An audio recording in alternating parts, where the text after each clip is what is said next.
Ketika mereka kekurangan anggur, Ibu Yesus berkata kepadanya, "Mereka kehabisan anggur."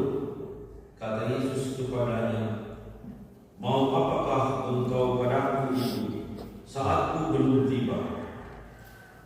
Tetapi Yesus berkata kepada pelayan-pelayan yang ada, "Buatlah itu apa yang dia katakan." Di situ ada 6 tempayan yang disediakan untuk pembosuan menurut adat orang Yahudi. Masing-masing isinya 30. Yesus berkata kepada pelayan itu, "Isilah tempayan-tempayan itu penuh dengan air."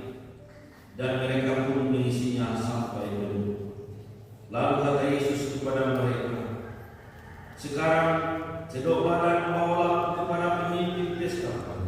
Lalu mereka pun membawanya.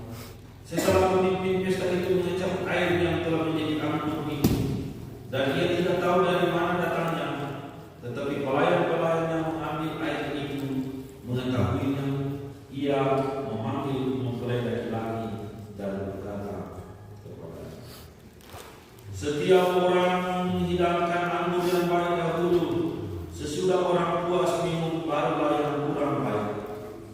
Akan tetapi engkau menyimpan anggur yang baik sampai sekarang." Hal itu dibuat Yesus di Kana di Galilea yang pertama kepadanya. Demikianlah sabda Tuhan.